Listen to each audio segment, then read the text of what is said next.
The Minimum Wage Increase by Casey Wood. Does this look familiar to you? All across America, business owners struggle to keep their businesses running. When these businesses close, not only is the owner affected, but the employees lose their jobs. In this presentation, we will look deeply into why some small businesses are closing in America and why some small businesses are worried.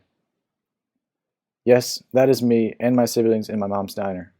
In 2007, my mother bought a restaurant in downtown Coldwater, Michigan. She was a motivated entrepreneur. She worked hard to earn money for our family, and her work paid off.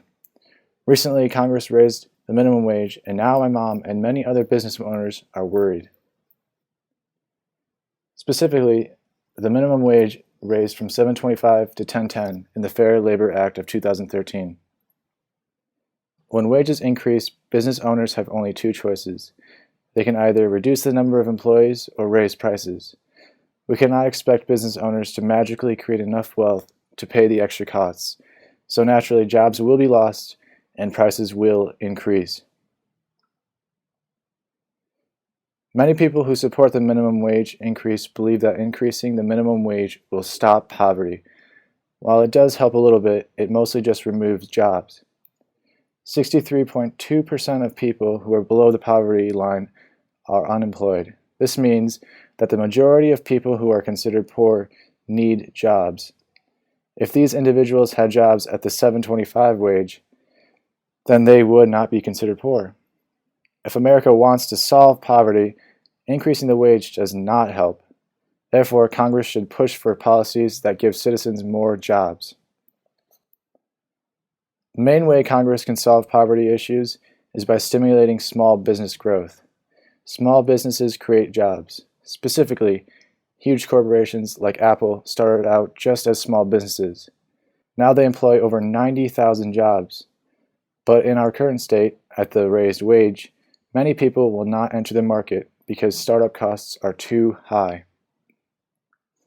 Congress, for many years, has pushed for small business growth. In 2008, a recession hit America, causing the unemployment rate to reach 9%. The way Congress was able to overcome the recession was through business growth. Millions of jobs were created when Congress stimulated companies such as Chrysler.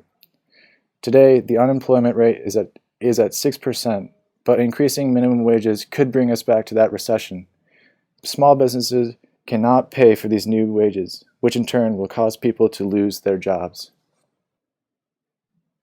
In other countries, minimum wage increases did not solve poverty. In Ontario, only 1% of poor households made it past the poverty line, while the majority of poor households remained below the poverty line. In Spain and Portugal, teen employment fell because business owners would not pay inexperienced teenagers at the raised wage. The problem lies within the economic situation. This graph illustrates the problem that occurs when minimum wages are raised. The graph shows that when the minimum wage increases, the quantity of labor supplied is greater than the quantity demanded by employers. In other words, when the minimum wage is raised, there will be a surplus of unemployed workers. Let's take a closer look.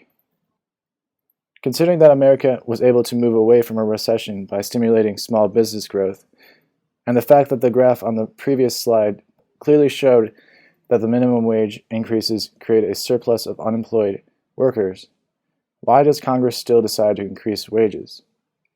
Simply, they need votes. Every employee wants a raise, so many employees rally for a higher minimum wage. Employees will vote for congressmen that promise minimum wage increases, even though hikes in minimum wages have caused unemployment and increased prices. So what can you do to help? Support small businesses. Eating at local restaurants and buying from local grocery stores stimulates small business growth and thus creates more American jobs. Thank you.